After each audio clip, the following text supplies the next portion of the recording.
Oh, when I in fact, Kathy Zoe is the wife of the Vice President of Policy of Serious Windows. So of all the window companies in America, maybe it's a coincidence that the one that gets presidential and vice presidential attention and a special tax credit is one where company executives give thousands of dollars to the Obama campaign, and where the policy director spends nights at home with the energy department's weatherization goals. It could be coincidence, and there's apparently nothing illegal about this. In Kathy Zoe's ethics agreement, she did disclose her marriage and says she would recuse herself from any matter that had a predictable effect on her financial interests. But it sure looks funny to me. And it's odd that even the liberal media has so much interest in this one company. Vice President Biden says the stimulus bill funding for making buildings more energy efficient is expected to drive up demand for the kinds of windows made by serious materials. Wants the company to ramp up its production. That's how it works. Economic stimulus. Tim Carney has written 2 books on crony capitalism, including one aptly called The Big Ripoff: How Big Business and Big Government Steal Your Money. Dennis Calabrese was chief of staff for a former majority leader of the House, and in that job he says he saw the ills of crony capitalism firsthand. So what ills are you referring to? Well, John, the American public, I guess, thinks that Congress goes and deliberates serious issues all day and works on major philosophical problems and debate each other. Big picture. Right. And really, a typical day in Congress is people from the private sector coming and pleading their cases for help. And it may be help for a specific company, like the window example. It may be help for an industry, an entire industry. It may be help for United States companies versus overseas companies, protectionism. But the business, And they always make a good case. You have to be a really principled congressman to be tough enough to say no. particularly if they're from your district and they're giving you campaign contributions. Like you're saying the congressman is sucking up to these people. That's one. There's so many varieties that it's hard to narrow it down, but that's a common one. But this window company you named, I'm sure it's got a lot of great employees. The problem is, so do their competitors. The competitors have, those jobs are just every bit as important as the jobs in that company. Congress picks winners and losers in the free enterprise system. That's wrong. That's corrupt. People think it's the job of the wise people in government. And they're wrong. And Congress has led them to believe that. Congress wants you to believe that free enterprise will be successful if the government gets involved in it. It'll be more successful. In fact, the record is less successful every time they get involved.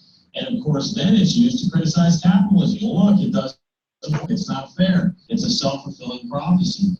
This is an unholy alliance, and it is being perpetrated, and the losers are the taxpayers and the voters and the stockholders in the companies. And Tim Carney, this is what you wrote about in The Big Ripoff. Yes, it's been going on since the beginning of the Republic, unfortunately. I think it's getting worse under the end of the Bush administration, the beginning of the Obama administration. As government gets bigger, you see it everywhere. I think healthcare is one of the greatest examples where the president talks as if he's battling the special interests, but he cut a deal early on with the drug companies. This healthcare bill subsidizes drug companies. It keeps the ban on importation of drugs from Canada going. It provides mandates that you have to buy health insurance. Again, this is not business going out and trying to convince consumers to buy their products. We're convincing politicians to force people to pay for their products.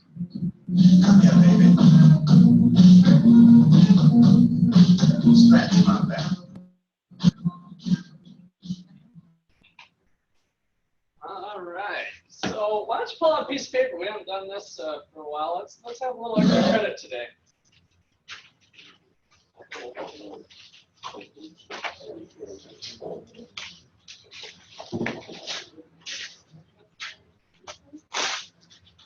So, extra credit question. What is cronyism and why is it bad for the economy? What is cronyism and why is it bad for the economy?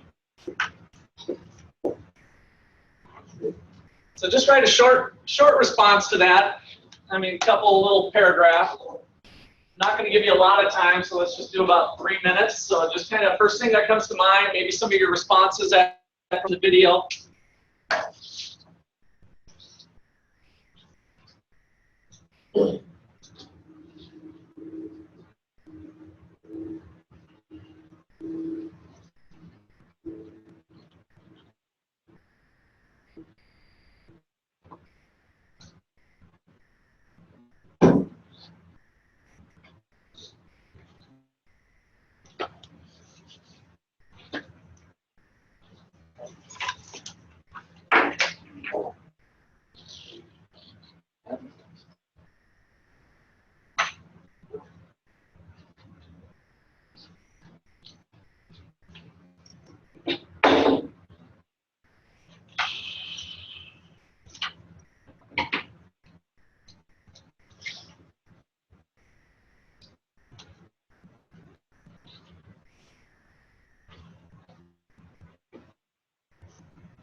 Give you just another minute here. Get some last thoughts down.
All right, let's pass it forward.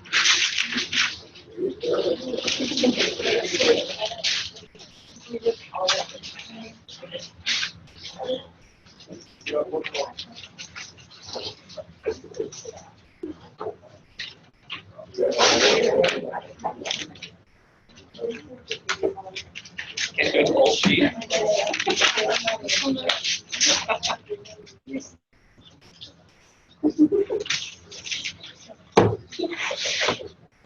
All right, thanks everybody. That's all. All right, so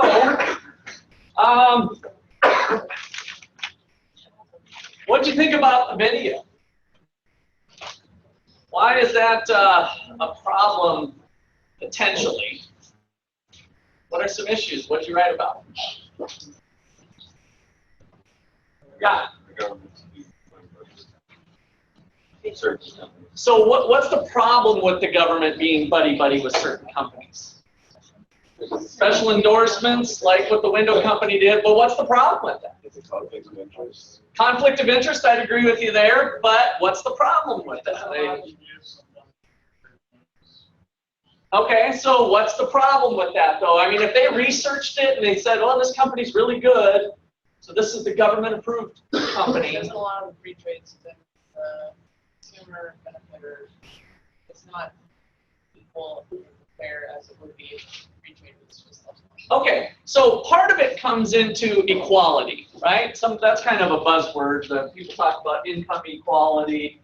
One of the equalities that we try to think is right in the United States is equality in front of the law, that we all get treated equally, right? And so by having the government potentially endorse or do things like that, we're creating this uneven playing field unless they were maybe donating enough money to the capital campaign, or in the case of the windows, apparently sleeping with the right person or married to the right person, right? Is what the video showed. So that doesn't sit well in a land found on individual freedoms and liberty. That there's an unfairness there that doesn't seem right.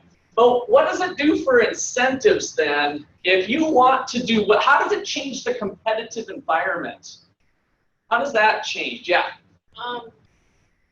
Like if other firms are going to want to enter there because they already know that they're not going to get the same amount. They're not going to get the same attention.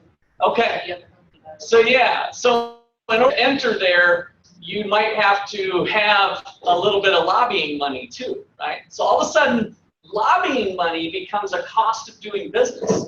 And so now we've got potentially Marvin and Anderson windows with incentive to lobby for them to get some support in maybe different ways, right?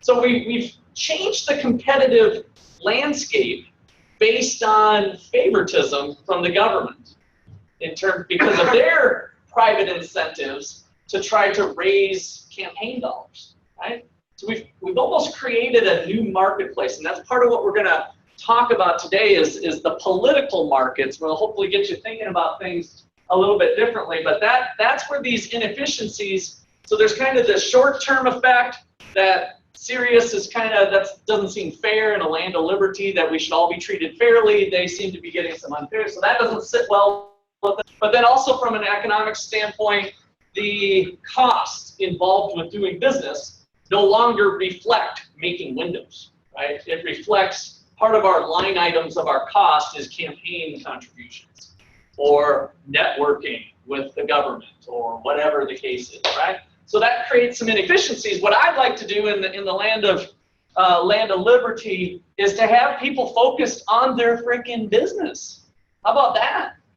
How about if window makers were exclusively focused on windows and not so worried about whether Trump or Hillary's getting in office, right?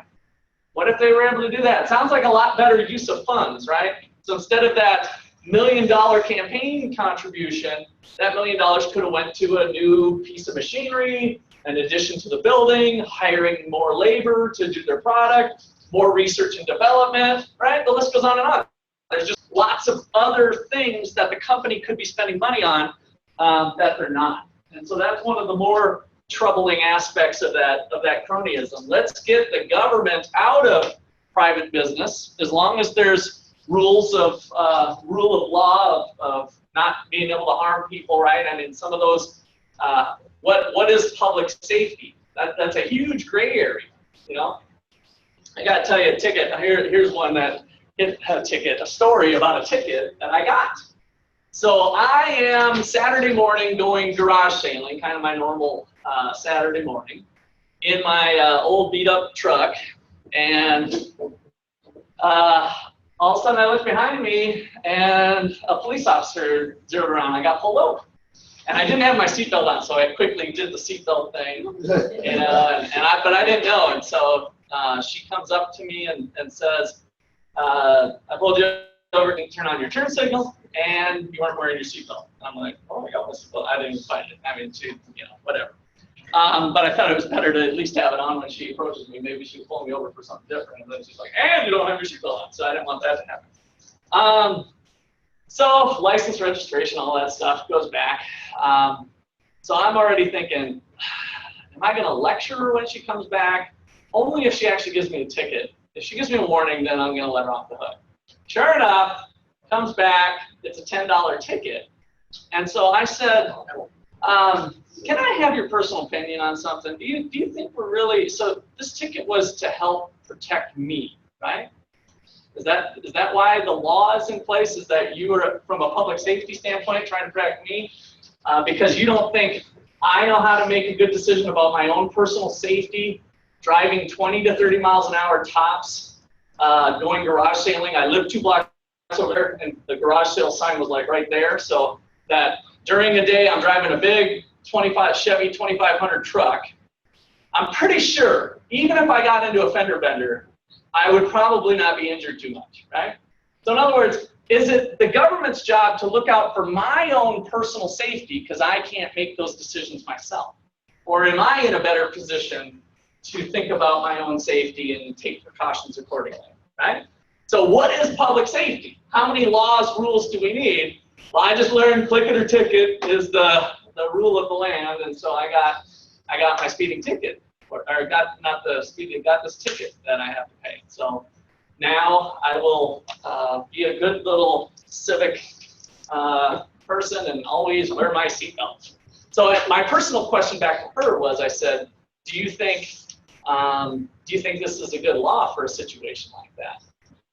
And she said, well, I'm a seatbelt wearer. And I'm like, I wear my seatbelt too, because I really do. I don't not wear it, especially when you go on the highway or longer trips. But you're going garage sailing, you're in and out of the truck, you're kind of going in, stopping, go 2 blocks, stop, whatever, go a little bit. So if I'm going a longer distance, I might put it on. But what happens is God bless America with individual freedoms? I don't know. What do you think? Is that a good law?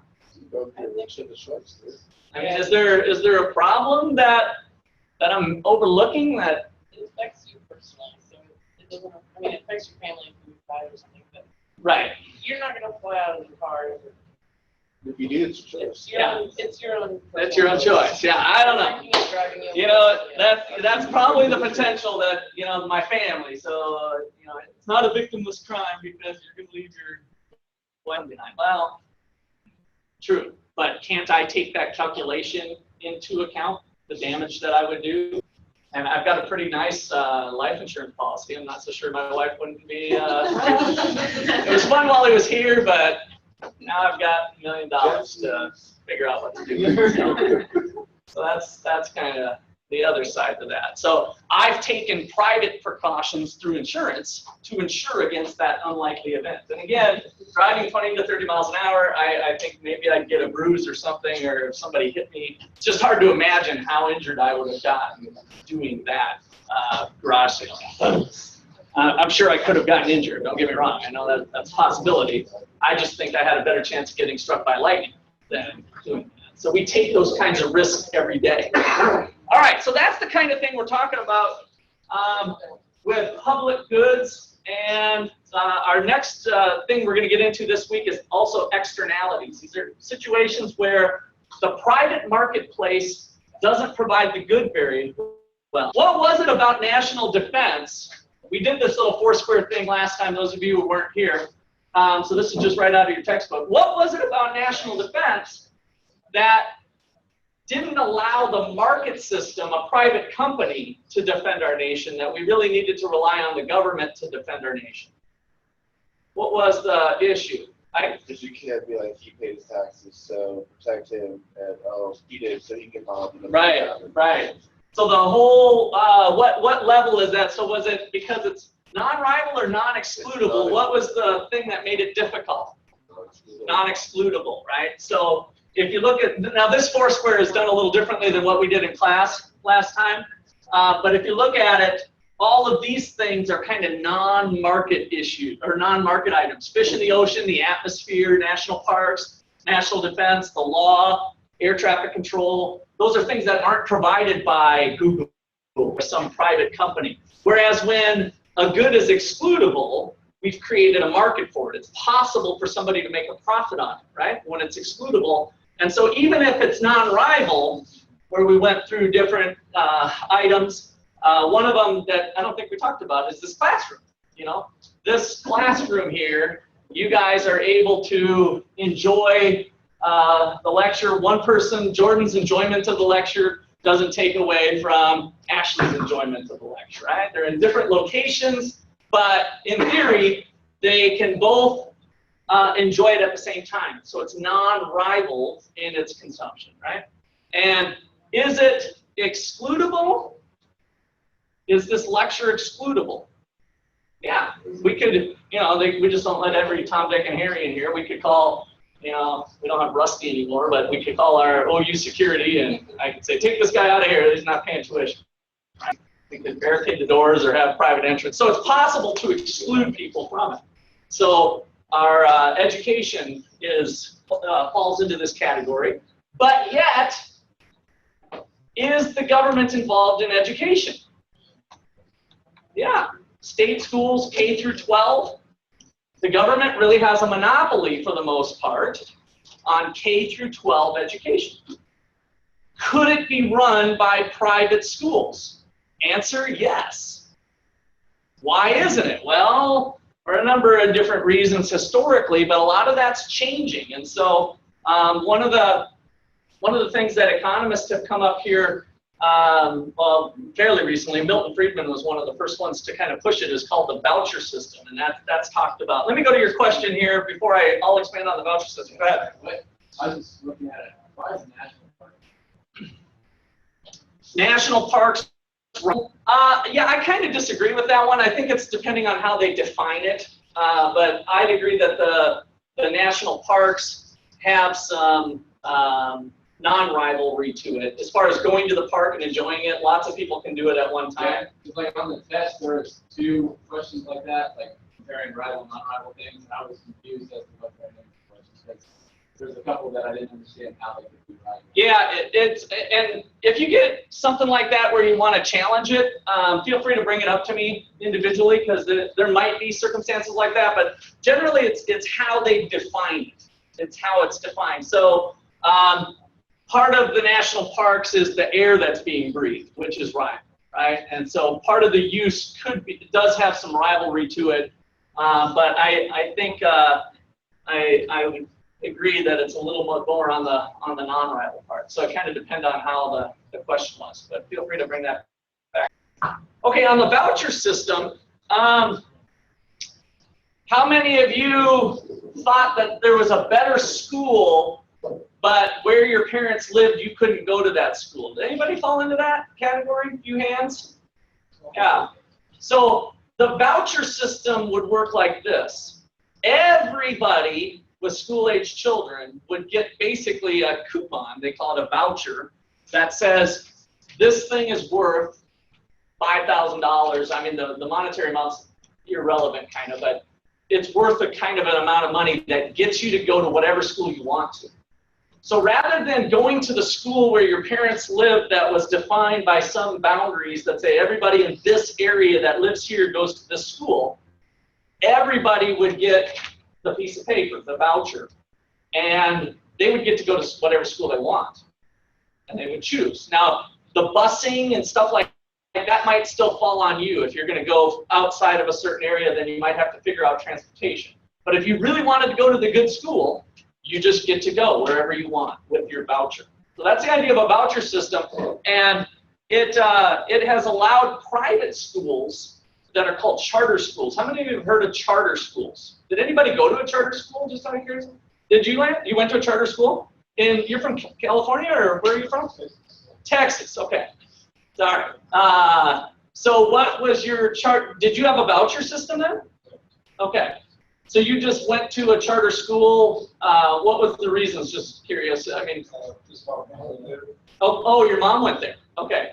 Now it wasn't private school, it was a charter school? Okay, so the distinction there is that there's also the private high school where all the rich kids go. You know what I mean? Yep. The private Catholic high school or whatever. So that's a private school. That's not a part of the system. Our charter school is set up so that the state has allowed these vouchers to go out. So they're going to take property tax dollars. That's what the voucher reflects. They come up with an average cost per kid. I told you the 5,000, whatever that number is. And so that school, the charter school, is going to take you, whatever your income class is, right? You could be very poor. You're just holding a piece of paper because the government said you can use this piece of paper to go to whatever school you want. So you go to the charter school, which is a private school, but it's charter with the system for vouchers, and this is what you pay for your private schooling with, right? That's the voucher system. And that would get some of the inner city problems that we have. I don't know where Trump stands, but he's brought up the inner cities a lot. This would be one type of possibility to allow students to go to whatever school they want rather than the poor area that they live in. They could get out to other schools. Yeah. Well, where I was at, my freshman year, I went to a different high school than what was in my district. They gave me, like, they told me I had to sign this paper or whatever, and I did that. And then my sophomore year, they changed the law in Florida where it was like school of choice. Okay. So it like changed, so I didn't have to use that like signed paper saying I could go to this school. Oh, okay. So maybe they switched to a voucher system. Some states have done this more than others. Minnesota has a pretty active charter system using vouchers. I can't remember Florida. It wasn't a voucher though. It was just school of choice. Like anywhere, like if you were in that district, you could go to whatever school was. They probably didn't call so voucher system is kind of the econ term that we use for it. It really was a voucher system, but they call it school choice. And that's when you went to that school, they got paid by the state or by the county the money for that. So it's sponsored. See what I mean? We all pay tax dollars to pay K-12 education. That sometimes sucks, right? So people are like, oh man, why should we pay that much tax dollars to support an education system where the kids aren't even getting an education? You know, that stinks. And so the voucher system creates a competitive environment because if your school system sucks, nobody's going to bring their voucher. They're not going to go to you, school choice system, right? They're not going to choose that school. As they start to flee that school has to change or they're out of business, right? So then you've got private schools running a nonprofit situation, by the way. It's not a for-profit system with the K-12, but you've got a number of smaller schools that are competing with each other for students. How do they win students over? They increase quality, right? The education's good, people go to that. That's the market system, supply and demand at work, right? We're going to allow people mobility rather than being stuck where you're at. We're going to allow people to filter in to places that are good. And as people go to certain schools, then those schools are going to flourish and get bigger and have additions and more faculty. As that school starts to suck, they start to lose enrollment. It's a market system, right? Same thing with profit and loss, but in a non-profit environment. The profits, if you will, come through the number of butts in the seats that are there by choice because they did their research and they thought that the school was a good spot to bring little Sally and little Johnny. Okay, any other questions on that? All right, so there's other systems that can do this too. Voucher systems, it's part in your textbook towards the end with healthcare too. So that's a section in this chapter. All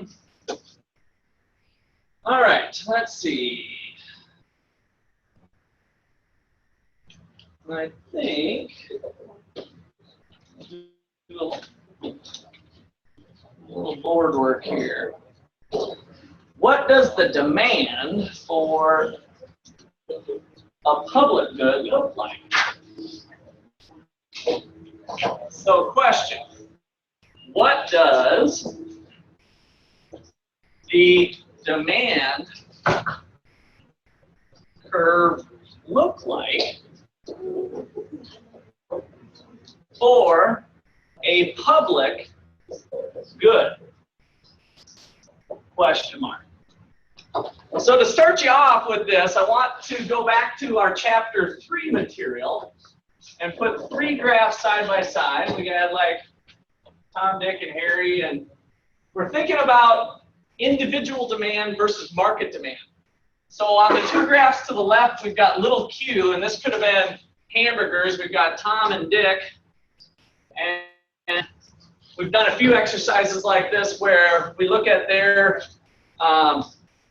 demand for whatever product they have.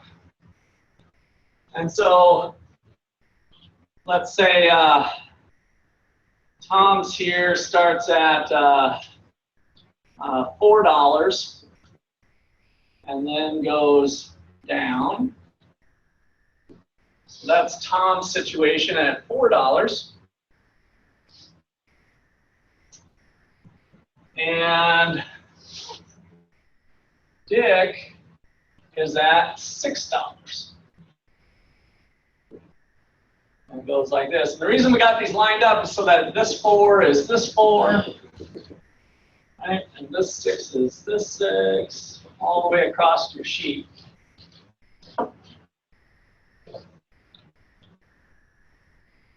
In the graph rate is the market quantities, big Q. And what we learned back in that chapter was that the demand curve is the horizontal sum of the individual quantities at different prices. And so at $6, nobody buys any of those hamburgers, right? And at $4, Tom doesn't buy any, but Dick's in the market with 2. And so now the market, big Q, has 2 buyers.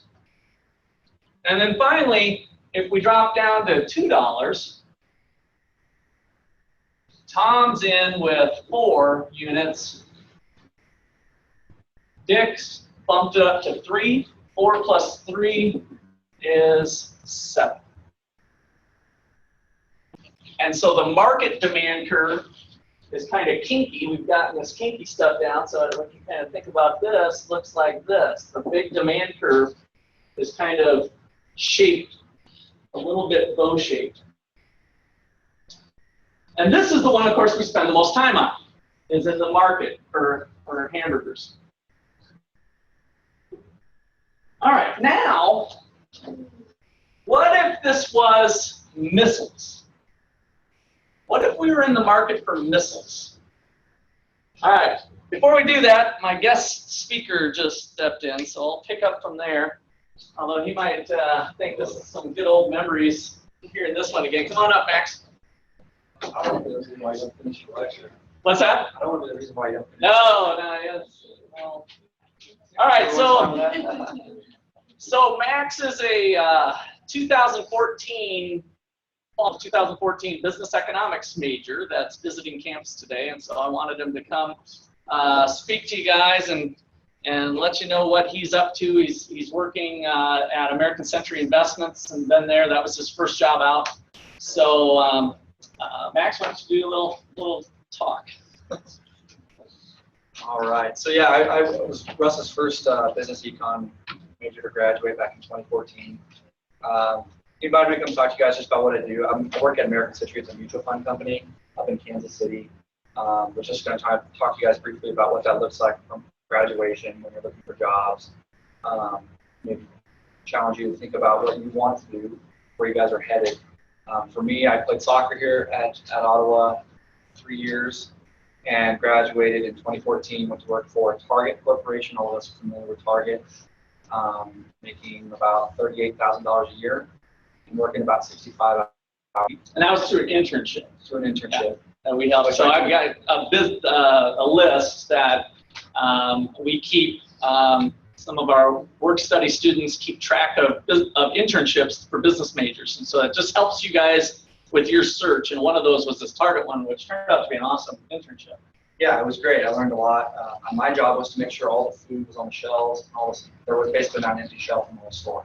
And so I'd show up at 5:30 in the morning, unload the truck. Trucks come in 3 times a week, Monday, Wednesday, Friday. Would unload it, put it on pallets, and then my job was to manage as an intern people to get the stuff to the floor, the sales floor. So and make sure it gets on the shelf and it looks appropriate. So I don't know how many of us have considered an internship or looking into internships? A lot of us? Okay. So Target's a great one to go look at. Russ has the information there. I'm sure he's talked to you guys about it, but consider that. I've shifted jobs from Target to American Century Investments and Finance.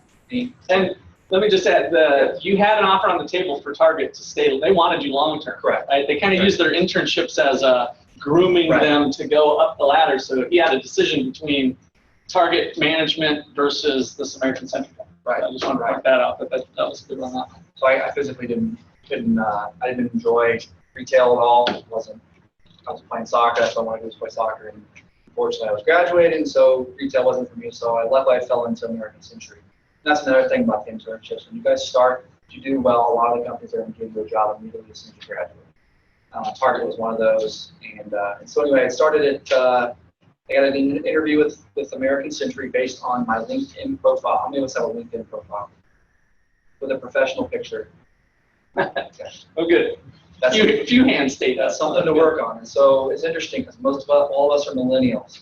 So it used to be that paper resumes and things of that nature are how you represented yourself. The way that I got the job at American Century was my resume that uploaded online.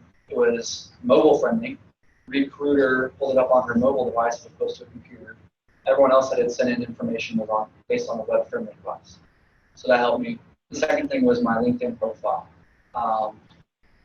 She asked me, and I'm just giving you guys this information, she asked me about 3 closest people that I'm friends with on LinkedIn, why I was friends with them. So one of my friends that popped up is a tattoo artist in Southern California. And I got asked, why are you friends? So I had to give a backstory. So my point is perception is everything. You guys don't realize it. Be careful with who you do accept and who you don't accept. Be mindful of that because people are looking. And now we have more access to information by each other than ever before. Snapchat, Instagram, Facebook. But you got the job, so you must have had a good. I got the job. A good thing. So everything matched up. Check. Walking on my business economics degree, thinking I'm going to start solving the problems of the universe, and I'm going to be paid heavily. And American Century's like, yeah, we'll give you $39,500. So it was $1,500 more than what Target was going to give me. But I got an exchange. I got to work Monday through Friday, 8 to 5. I got a 401k. All of us know what a 401k is. I got to start saving for that. They offered me to start an MBA program, which I took full advantage of that. And I got 20 days of vacation per year to start out, which is unheard of. Most companies will give you about anywhere from 14 to 16. It's pretty average, 20 days. So how many of us know how long a month is? Winter break, right? It's awesome. Picture winter break being all the time you got away from work for a whole 365-day year. My first year at work was like, whoa, this is weird. Just winter break, you just feel like it's going to go on forever. It's awesome. So that was key. So I started at American Century, obviously helping people talk to people about their money on the phone. They cover your full MBA. Covered my full MBA. Where you at on that? I'll still done in January. January. Master's in Business Administration. It's kind of the new currency out in the business world, is the Masters of Business Administration. We have it here in Ottawa as well, but yeah, and a lot of companies will do some partial covering of it, but they covered everything, right? They covered full tuition for his MBA. So right out of school, 40 grand, awesome benefits, and master's degree covered, which by the way is about 20, 30, you're at KU, right? I'm at Mid-America. Mid-America. So yeah, 20 to 30,000. Yeah, right in that range is the cost of a MBA. Yeah, so all of us, you guys talk about markets all the time. The market for education, continuing education. So a lot of us are going to graduate with degrees. A lot of you guys will graduate with degrees. All of your friends are going to also have degrees. So how do you stand out? The secondary market for higher education is very small. If you get another degree or a certification along those lines, now you become even more market. And so with that, after 2 years on the phones, so basically my day would be I'd be sitting at a desk, people would call into my phone and say, I have $20,000 to invest. What do I do? What's an investment? What's a mutual fund? You guys know what a mutual fund is? An idea? Basically, it's a pool of money. All you guys in this class pool all your money. You give it to me and you say, we're going to hire you as our portfolio manager, and you're going to go find companies that are going to make us money, and I'll pay you back in interest. That's what a mutual fund is, and there's thousands of them. And so I talk to anybody from 5 years old all the way to 90 plus. And one of the things I might just say is you guys are already, doesn't feel like it, learning about econ, you might be just as lost as I was. I never had a clue what was going on. But you're already light years ahead of half the population. Not a lot of people know what finance is. Not a lot of people know what retirement is. The average American has less than 50,000 saved for retirement. So what I did, so a quick tactical approach, I took my $1,200 that I got from my Fed loans every semester, put it into a mutual fund, averaging about 4 or 5%. It took about 4.5 years. I put in a total of around 6-7 grand, and it's currently at 13,000. So my goal is to build that up and then pay off my student loans. My parents didn't set up an education fund for me, so I'm on my own, which I'm more thankful for now because I know what it means. So there's different ways to do it. How many of us are going to graduate with student loans? All of us. Okay. There's a way to do it. How many of us have been to Amazon or eBay? All of us have. I was talking to a lady who was 40 years old yesterday looking for alternative income strategies. How do I make more money aside from what I'm doing for a living? And I said, let's go to eBay. So we went to eBay. Looked up box stands. Those little box stands that sit on your desk like your floor, like this big. They're selling for $10.99 on eBay. $10.99. We went to Amazon, and the market for that same box stand that's like $8 at Walmart or whatever, sold for $14.99. And so she asked me, and I said, well, 5,000 of these, sell them. It's good money. I mean, there's different. So the point is there's different inconsistencies you guys are looking to take advantage of. So fast forward. That's basically what I do. I talk to people about how to invest, what to do. I just took a promotion in April of this year. Now I'm working with advisors. We all know what a financial advisor is. It helps people make decisions for you, essentially. So now my job is to not talk to people like Russ and you guys. It's more, how do I talk to financial advisors to tell them what to do, how to invest their money. My salary increased from 39 to 48,000, and with a little bit of commission, I should be around 100, but not for sure. It's commission based. So my point is, I'm not bragging. I'm just saying, when I was in college, I was hoping to start out of college with a $45,000 a year salary. All my friends found it. I didn't find it. You guys might have trouble. So you might have to work your way up. But within 2 to 3 years, if you really put your nose to the grind, manage your perception right, make good financial decisions for yourself. You wait to get that dog. You wait to buy that new car. You can get a promotion, and then you know what? You have the rest of your life. So that's just been my experience. What do you think separates you from some of your other colleagues at American Century that went to other schools? Was there anything distinctive about Ottawa that you thought was important? How many people in here have missed one of Russell's classes and either got an email or missed attendance points? Some of us have. Big universities, that's not the case. They can miss school. I have a friend that went to 3 classes a semester for this finance class he took, and he passed with an A. Attendance didn't matter. Here it matters, and so for me, the accountability that I had to learn, not just for us, but for everybody, all the other professors, you guys will use that in your everyday lives. Also, the critical thinking skills, econ and things like that is the way the world works. It's the way people buy and sell, the way they make decisions. When you can go to an interview and have a clue what a market is or what marginal revenue is for a company, you mention that in your interview, you're gonna set yourself apart. And most of my friends. And then you had mentioned some of these exercises with Ottawa compared to KU for some of speaking. That's helped too. Yeah, probably. Yeah, the public speaking focus a lot on it as well. Not public speaking, but when you guys have to present for class and stuff, that's a big deal. I didn't think about that when I was in school year. That's one of the biggest things I take away. You're going to have to give presentations in the real world. It's going to be very awkward. I stutter. I'm not a great public presenter. But practicing here in school in front of your peers that are going to be nice to you is a lot different than in a room full of advisors. I just did this last week and I stuttered and forgot what I was going to talk about, and we didn't get the sale, and I got in trouble from my manager. So there's wins and losses, but yeah, take the public speaking away and leverage your relationships. I would say that all of you guys are friends, or hopefully reach out. You never know when you're going to cross paths again. Any questions for Max? Need to open. Got a chance. Somebody just left Ottawa. What would you say you were putting money into that you were getting money back? Mutual fund. So there's thousands out there. I work for American Century, so that's just the one I chose. We had like 90 different funds. I just chose an all-stock fund that invested in companies like Facebook, Amazon, Visa. And the reason I did that is because stocks primarily are the major growth vehicle for the market. Bonds are great, money markets are great, but both those don't yield as much. The second reason was Facebook and Amazon. If those two companies go under, there's something major going on in the country that we don't know about. So I felt like they were stable companies. They'd be around, which meant that my investment would be around.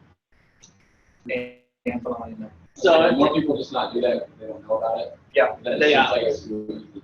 that, and they don't have the money. It does take about $2,500 to get started. You got to be willing to contribute to it monthly. Yeah, a bunch of people hear mutual fund and they don't even. So to put a little plug in the personal finance class that I teach, Yeah. We'll get to that. Those of you who are in there right now, we're going to get to that coming up here towards the end of the book. But we'll talk in detail about why you do those sorts of investments rather than single stocks. So yeah. Yeah, you can get started with a $50 check as long as you can contribute $50 a month. And if you started now and you retire at 65, you're looking at this difference between hundreds of thousands and a couple million because of compounding. Any other questions? All right. Thank you, Max. I'll see you later. Okay. So back to missiles. Was it worth it, Raynard? Is it good to hear stuff like that? Give me a little. That's what I thought. It'd be good. He's a good student, and I'm proud of him. My first business econ student, and now he's making $100 grand. Not that life's about money, but he's doing it. He's able to pay off the student loans. So if you guys are interested in the business economics major, that was obviously a little side plug for me. I'll be happy to talk to you more about that and what that would look like. Okay, so here's how it works for cheeseburgers, right? There's 7 cheeseburgers that are demanded at $2. That's how we calculate it. What if this is missiles? So this is the quantity of missiles in our inventory, right? So national defense. What does the demand curve look like? This is Dick's demand for missiles, right? This is Tom's demand for missiles. This is not how it works when we flip it to missiles. How do we construct the demand curve for missiles?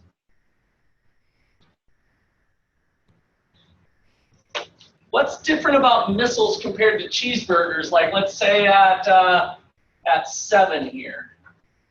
At a quantity of 7 missiles, here's Tom's demand, here's Dick's demand. It's going to be higher. Why is it going to be higher? Less substitutes. Less substitutes? No, I'm not worried about that. Not very many people. There's not like millions of people. Well, and we're going to use this data here. So right now, just for our purposes, there's only 2 individuals, right? Cheeseburgers, if cheeseburgers are priced at $2, there's 7 cheeseburgers is the quantity demanded in the market demand curve. But if this is now missiles, and there's 7 missiles out here, what is going on with the demand curve? I heard higher, but I didn't hear quite the right word. Why? More elastic? No, it's not that. When we do, I missed my abbreviation here. What is the demand curve when we think about allocative efficiency? You guys have done this so many times now already, this term. The demand curve is also the marginal benefit curve, right? So the reason why Dick is willing to pay $4 for 2 hamburgers is because he gets at least $4 worth of benefit from them, right? So the demand curve is the marginal benefit curve. In other words, the more hamburgers that Dick consumes, the less benefit each one brings him in the margin, at the margin, right? That's that whole thing back to consumer surplus. So the demand curve is the marginal benefit curve for society if society is made up of Tom and Dick. Back to the missiles. What is the benefit to society of having 7 missiles? We can get precise here with the numbers. What is the benefit to having 7 missiles? Someone's gonna have more. Someone's going to have more? Think about that one. That's the wrong answer, but it's a good thing to think about. Does Tom or Dick have more? Does one have more than the other? Yeah. What's true? No. What's true about missiles? In the thinking national defense context, how are the missiles fundamentally different than a cheeseburger? The missiles in our inventory, so we're sitting with 7 missiles. How are they fundamentally different? You can kind of think back to the characteristics that we did.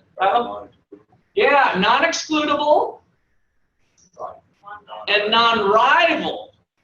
Now, the non-rival part is driving something here that we really need to think about. If there's 7 missiles in the inventory, who's enjoying them? Everybody. At the same time, by definition, the non-rivalry characteristic means I can enjoy it, and I'm not going to take away from Ike's enjoyment of it, right? So the benefit is going to everyone for that amount. And so depending on our quantity of where we're at, the marginal benefit curve is the sum vertically of the individual benefits. So for instance, at 7 missiles, Dick is no longer happy with the government spending money on missiles. Dick has a big gun. In fact, he's got 1,000 guns. And he's like, man, I'm okay with having 2 or 3 missiles, but I don't want the government spending all that money on having up to 7. I get 0 marginal benefit because those suckers come after me and I'm defending myself, right? So Dick gets 0 marginal benefit. He's not willing to pay for a 7th missile, right? Whereas Tom's side here, just let me cheat a little bit. I don't think my scaling is very good. Tom gets, let's call it 85 cents worth of benefit, right? So society's benefit is 85 cents. At 2 missiles, Dick gets $4 worth of benefit. Tom gets $3 worth of benefit. So society's benefit is 7 at 2.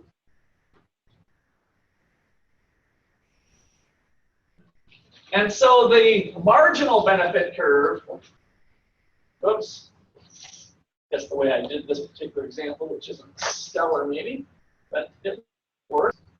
Looks like this. So most of it is above. If we had enough Tom, Dicks, and Harry, and now we do 300 million people and look at their benefits, we're summing a whole bunch of benefits, right? It's going to get real high. So that is how we do public goods. It's the vertical sum. So the key point is that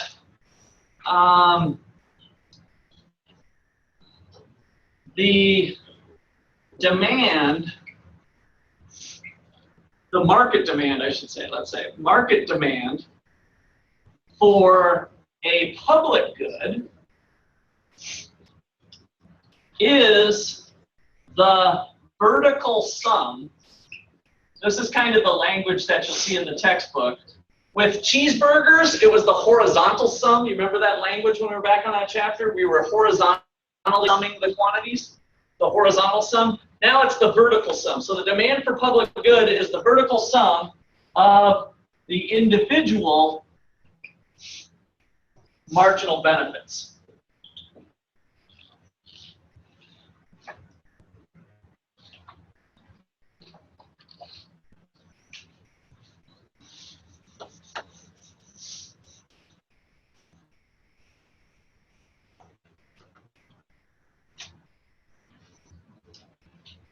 All right.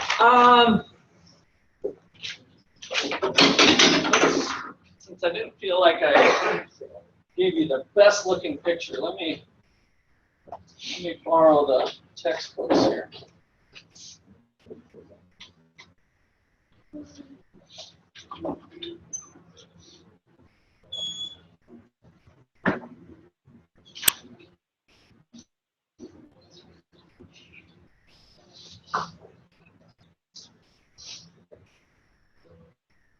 Because I wanted to highlight how we did it for a private good with the cheeseburgers before we did this, but this kind of adds up the vertical thing a little bit better to stack them 3 on top of each other.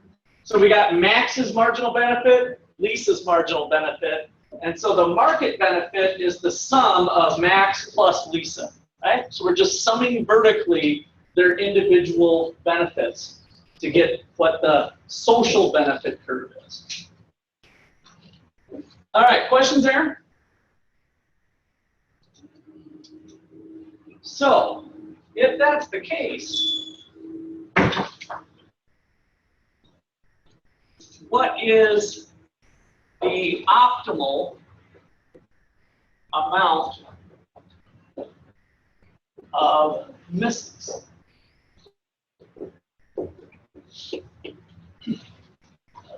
Now I'm just going to go to the market here. So we got the public good. This is the quantity of missiles.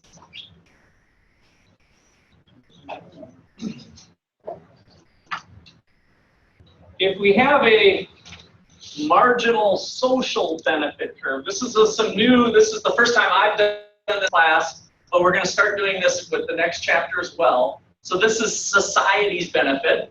We generally left that off here. We didn't put the MSB just so we didn't confuse you early on. But now we're going to start thinking about society as well as individuals. And so individual marginal benefit, and now this is marginal social benefit curve. All right, so if we were to have missiles, let's see, what would be a good one here?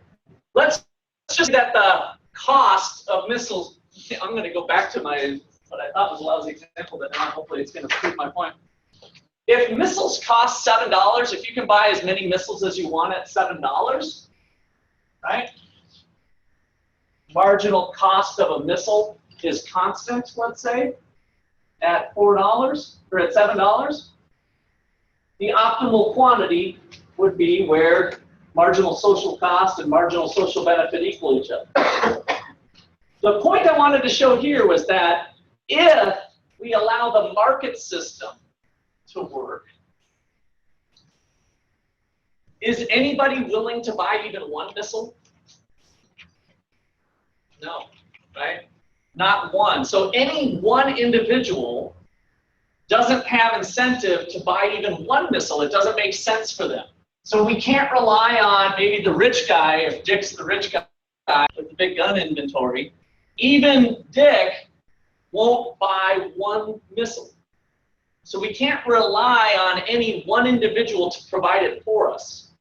And so this is where the free rider problem comes in, is that if we start to have some sort of agreement of us working together and chipping in because we realize there'd be benefits to get to, we can't enforce that because each one doesn't have incentive to pay the freight, right? To pay their tax. They're able to free ride on it because of it being non-excludable. So the free rider problem followed the non-excludability. All right, let me pause there for a second. Okay with that point, what I was trying to get to? So no individual has incentive to provide the public good, and so that's going to tend to underproduce it. If there was one rich guy somewhere, maybe we'd get one missile, but we wouldn't get enough missiles. And that's another problem we can run into. So with the public good, actually I wanted to, sorry, you guys could fix yours. I'm just going to draw it so that it goes down to the horizontal axis. So one last point here I want to make. So marginal social benefit.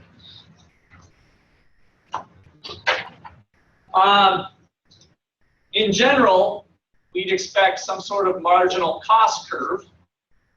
I'm going to still use the private cost. We're going to get into social costs too. And so the optimal amount of missiles would be right here. And this then reflects society's benefit, the marginal social benefit in terms of dollars of having that many missiles.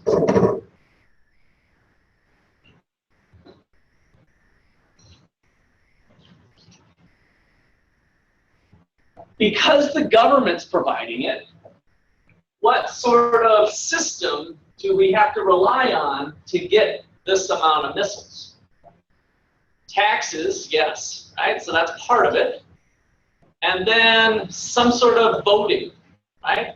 We could, in theory, say, well, how many missiles should we get this year? Should we get 2, 3, 4? We have a little multiple choice problem at the ballot box when we go to vote maybe for Hillary or Trump here at the end of the month. And so we can do some sort of voting system. And one of the problems that we face is rational ignorance. The new econ term, one of my favorites, rational ignorance. Now, what does it mean to be ignorant? Does that mean you're stupid? No. You're uninformed, right? So by definition, you're kind of uninformed. It doesn't mean you're low or dumb or whatever. You don't have information. You are ignorant about the issues. And what do you think the rational part means? Rational ignorance. You get some benefit by not knowing. Yeah, you gain some sort of benefit by not knowing, right? So to be rationally ignorant means to say you've thought about being ignorant on this particular issue. Rational ignorance. All right, so rational ignorance.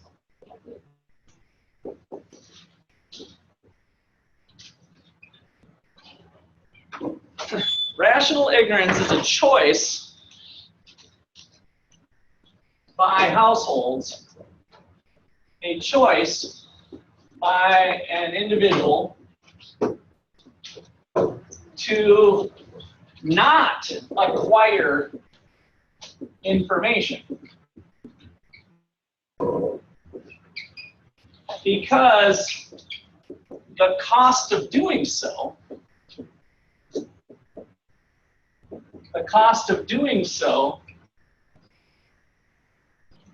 is greater than the expected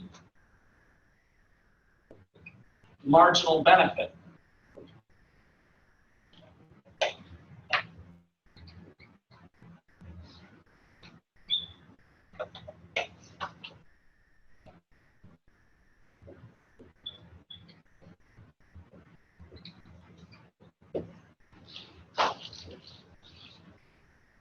The choice by an individual to not acquire information because the cost of doing so is greater than the expected marginal benefit. So, how does that play into our public good arena?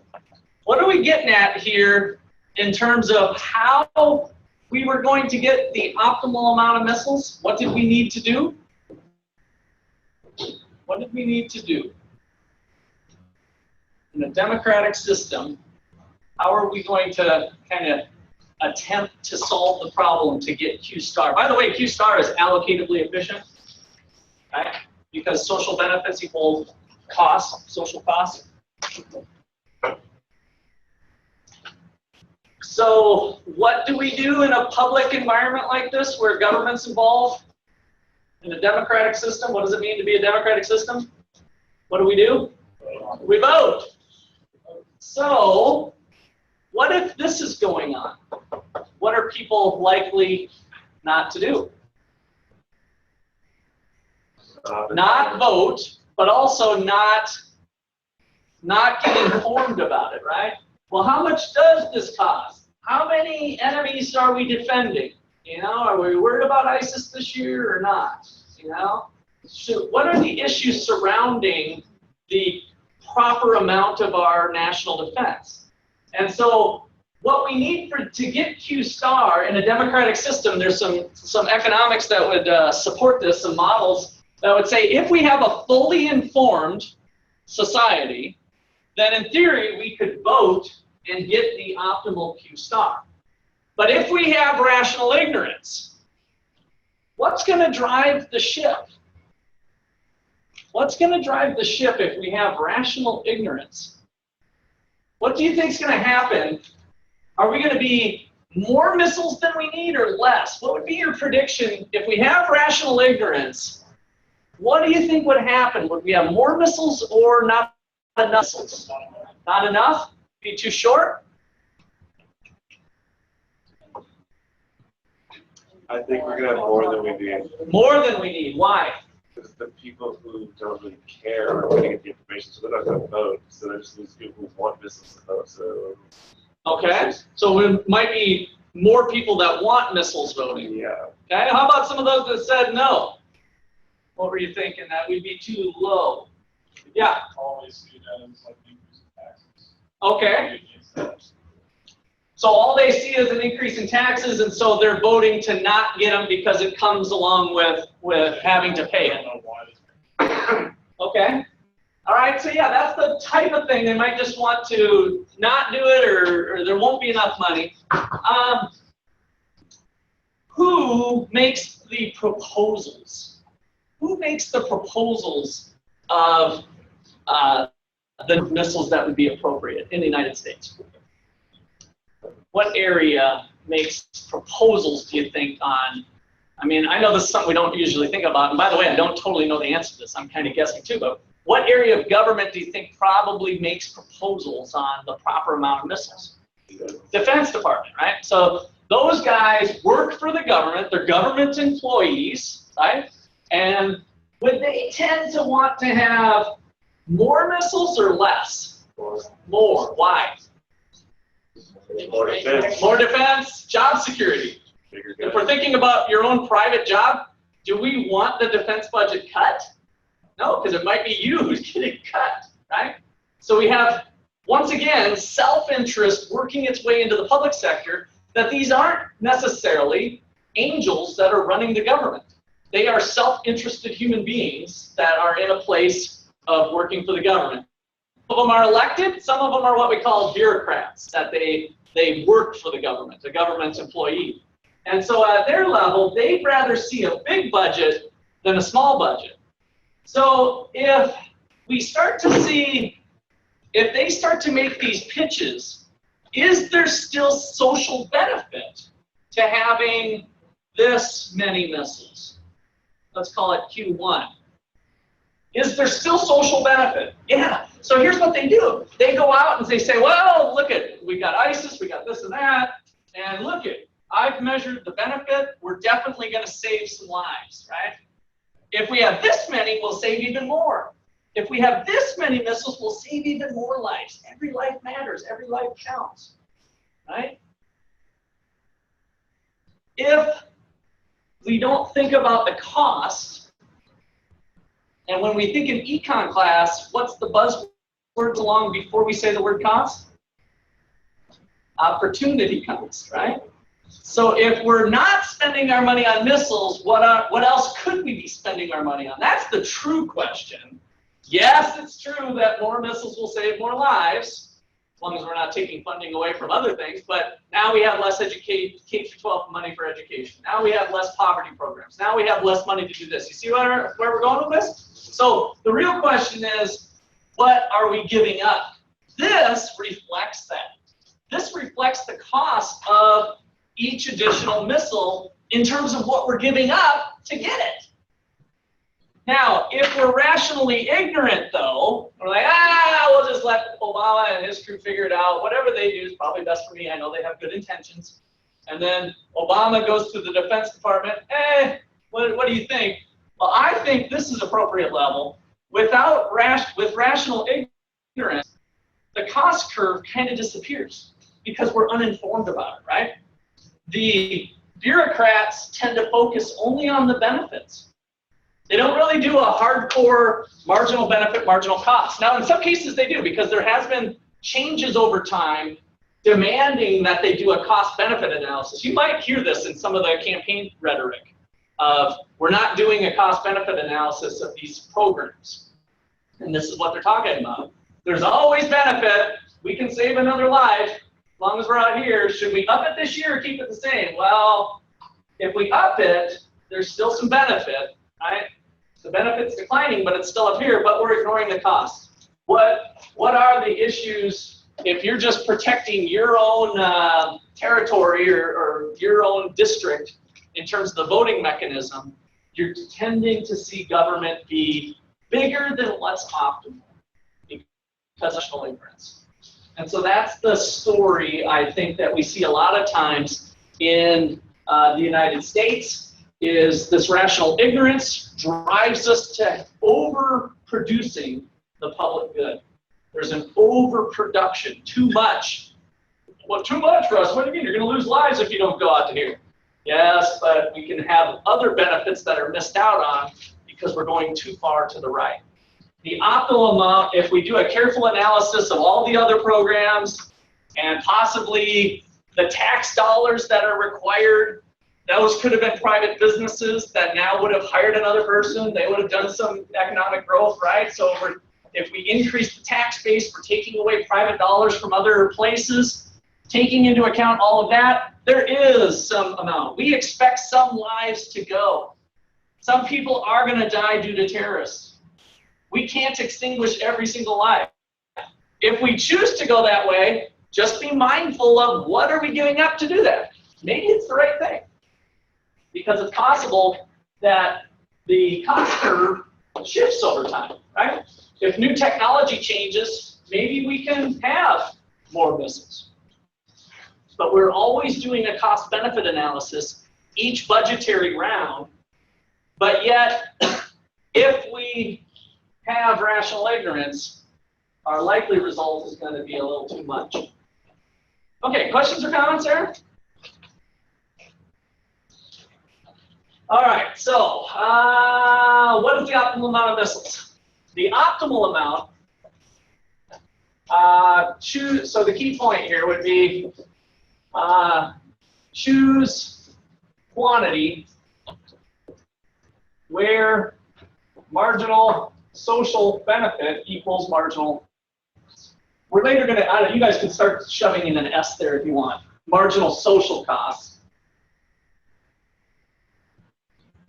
It's a new thing that I'll talk a little bit more about. I can't remember even if your book does it in this chapter yet. But so this will be where it's allocatively efficient. But with rational ignorance, government will tend to overproduce the public good.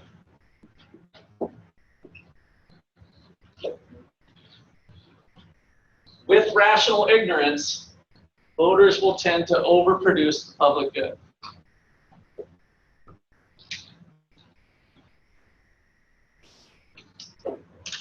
All right. I want to sneak in this section, just the theme that we've been doing. Since we're getting close to this course being done, you guys realize that, right? We're almost there. So we've got this theme going on with everything, with all the decisions in life. You know, what should I major? Where should I go? Should I do the internship? Should I not do the internship, right? Maybe some of that, what you heard Max today, changed some of your expected marginal benefits of doing an internship. And then you need to think about the cost. And so in general, and you guys can write this after there, I'm just going to write it here.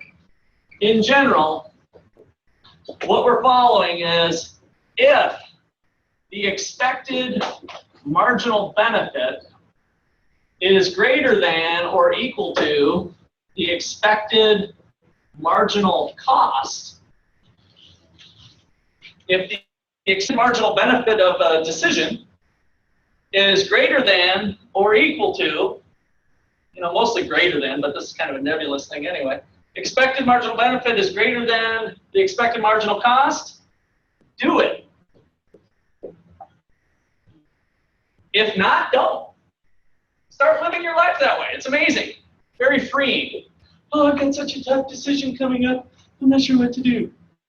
Do this. Think about all of the, now I'm putting this new notation here with expected, right? Because that's the tough part, is we don't know exactly how things are going to shake out.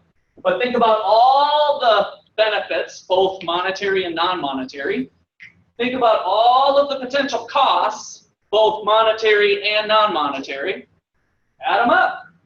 If the expected marginal benefit is greater than the expected marginal cost, do it. If not, don't. That's the economic way of thinking. That's what reference is. If we think about voting in this system, does your vote matter? Absolutely. That's what MTV taught me growing up. Does it really? Yeah. I almost shouldn't be saying this, but in a presidential campaign, does your vote, your single vote, No. does it really matter? No. There hasn't been one election that's come down to one vote. Not one in the history. So the evidence is clear. Despite what MTV says, your vote does not matter. Now, I'm not advising that y'all don't go vote. But if we think about the probability of the outcome, do I want Trump? Do I want Hillary? We think about the expected marginal benefit of gathering all the information about the candidates, listening to the debates, listening to their policies, doing all that. But then the expected marginal benefit is of you actually going to vote is the chance, the probability that you will get those benefits because of your action of voting. Which now we're down to that lightning strike again, right? So lightning strike times the expected marginal benefit of you getting Trump or you getting Hillary, whoever your candidate is. Lightning times those benefits versus the costs of spending hours and reading and listening to people. Basically, rational ignorance makes a lot of sense. And so people do it. That's why our voting turnout sucks. Not because people are dumb and disinterested, it's because they're smart. Even if they're dumb. A lot of times they're rationally ignorant, right? So rational ignorance is a powerful thing. I think your best chance of changing the outcome of an election is to be informed, but more importantly, just inform yourself. Inform your friends who are staying uninformed. And if you have a really good relationship, you can just say, vote for this person, trust me. I've done the research, and they're like, okay, that sounds good, I trust you. Right? Now you picked up a person, right? You follow what I'm saying? Now you picked up 2 votes. Then you talk to another person, you picked up 3 votes. Another person, 4, 5. See what I'm saying? So that's where your power resides. Not so much in actually physically going and casting your vote, but rather being involved, being informed, and potentially swaying other people to your way. That's where the key is in having an impact on the outcome. Or the potential anyway, the higher probability of changing the outcome. Okay, so we need to talk about the political marketplace to wrap this stuff up today.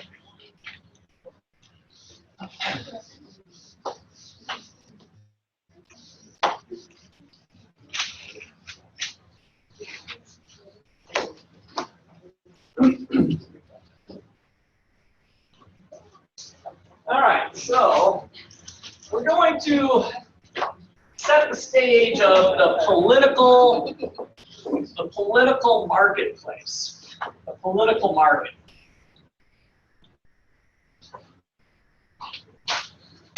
All right, so here are the agents in the political marketplace, the players, if you will. We have voters.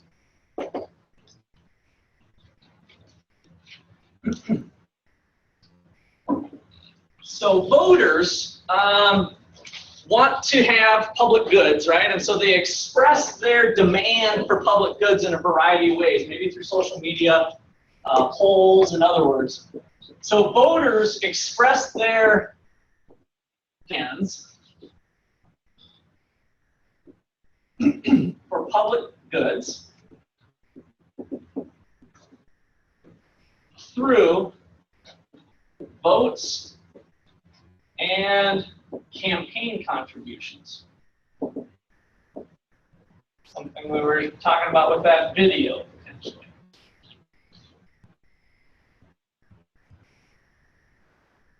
And as we start to think about this, the agents involved here, what is their objective? In other words, who are the voters? What's their objective?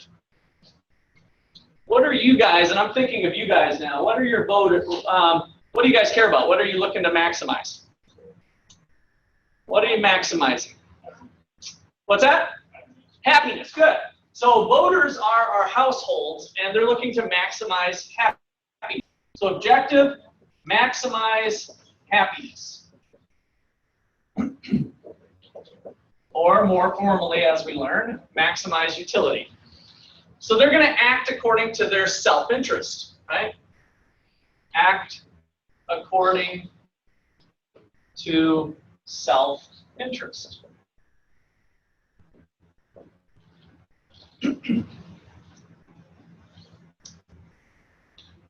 Our other agents are not actually casting a vote in most cases, or in the public forum anyway, of what we're describing here. We have firms. So firms are top campaign contributors. They are the ones that really dole out the money.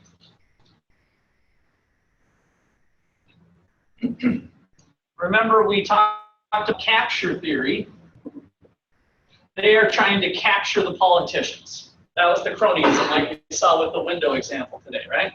So we brought up that last time, capture theory. And so they're part of this political landscape that we have. And of course, what is their objective? What are they looking to maximize? Our companies? Profit, good old profit, right? Maximize profit.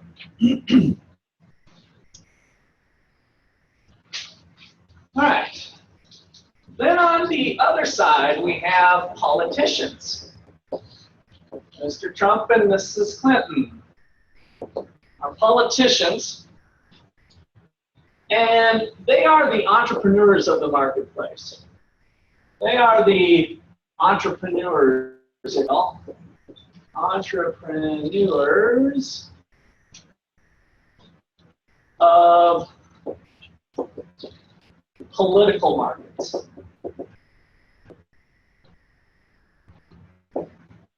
Kind of an interesting way to think about politicians, but in this marketplace that I'm trying to have you visualize, they're the agents of change, right?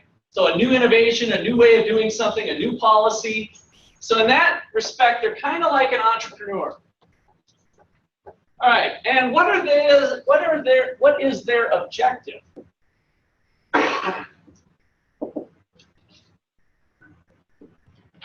What is the politician's objective? Get elected, good, right? So what else? Once they are elected, what's their motivation? What's their objective? Put their ideas in place, perhaps. But what's their really up their list? Like Obama got elected, and then what was his next agenda item? Yeah, well, to not get impeached might be one thing. How about to stay elected, right? Which is part of their policy changes. But they're thinking about, hey, I kind of like this spot. I'd like to remain in office. So get elected and stay in office. And so this is where we get into problems with indefinite terms. So terms for Congress, and that's been a hot button. Of course, with the presidency, we limited the term to 8 years. All right, and then finally, our last agent here is a bureaucrat.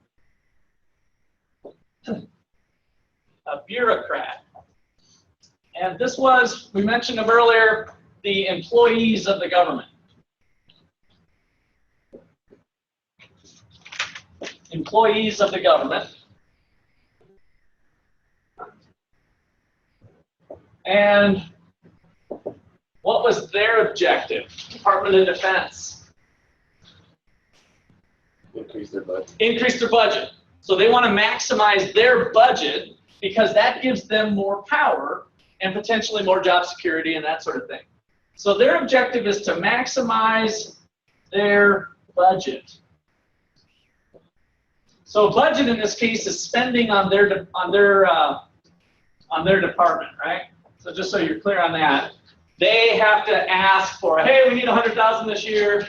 Here's my case of why we need to increase our missile inventory. We got these expenses. So that's their objective, to maximize their budget. All right, so if you guys have, if you have your sheets along, we can kind of think about this market system with this as one of your figure 2.1.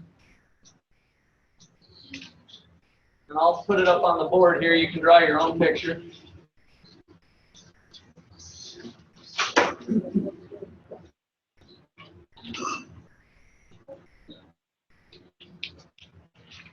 So when we did our markets before, we had our supply and demand. Let me go back up to one. So there was our market system, right? Supply curve, demand curve in the output market, in the resource market, supply of labor, capital, entrepreneurship, all the resources, and the demand was from businesses. So supply and demand market system. With political markets, we end up with this exchange. Households and firms are kind of on the same team, if you will. And they are the demanders through votes and campaign contributions. They are signaling to the politicians and bureaucrats public policy, law changes, subsidies, things that are important to them. So we get proposals coming this way. All right, and so our public choice theory is the thing that predicts we're going to have bigger government than what we might think would be optimal due to the landscape of political markets. So public choice theory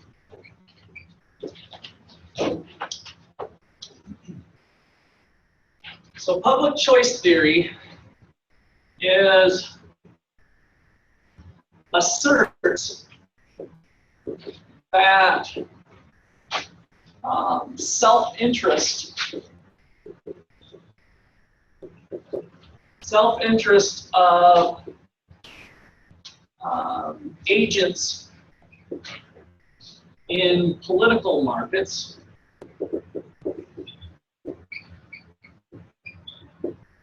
will lead to over-provision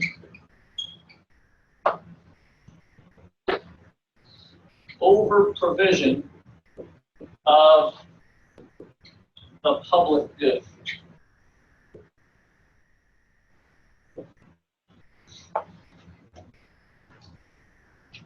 Self-interest of agents will lead to over-provision of public goods.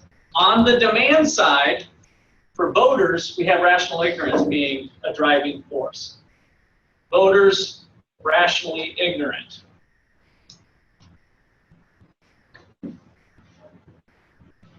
With rationally ignorant voters, our profit maximizers, who are the top campaign, sorry, I'm pointing the wrong one, our profit maximizing companies are in a position to start to control some of the interests of the politicians, whose self-interest is to get elected and to stay in office, and to sway the bureaucrats into bigger budgets, right? And that bigger budget thing was part of the rational ignorance.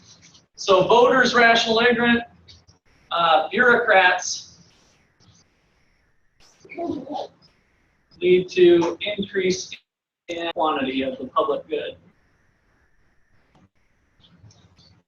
All right, we will call it a day there. Any questions? I shouldn't have said that before I said any questions or comments. Now everybody's like, I'm out of here. I don't want to be the person that raises my hand. No. Okay. All right, we'll call it a day there. Is this the last week of class? Yeah, I'm glad you brought that up. So this week, I'm gone for a conference on Friday, so we're going to meet on the 2 days that we missed. We're basically making them up by Monday, Tuesday of next week, but we will not meet this Friday again. Okay? So we have class Wednesday, Monday and Wednesday, and then we'll have Monday, Wednesday of the following week and be done. Except for the final, which then we'll have that. That'll be the other day we'll meet coming in. I'll talk more about it on Wednesday. Hi, Hansi. I have a question. No, I have a question. Okay, yes. Yeah, it's the macro courses I'm enrolling in your course for next semester. Is gonna be the same meeting schedule Monday and Wednesday like this? No, it won't be. I won't have the video because I'm not teaching a class on campus for it at that time. Oh, okay. So You're registered for fall 2? yeah, for macro. Yeah. Which your class? Yeah, unfortunately, we won't have this option for that class. Oh, that's too bad. Yeah. Now, you can, you know, my videos will still be, the recordings will still be available for you, but it won't be an option for you to not do discussion. You'll have to do the discussion questions. Yeah, I know that. Yeah. Okay. I have to. Yep. Thank you. Okay. Bye. Bye. Hey, you made it. Yeah.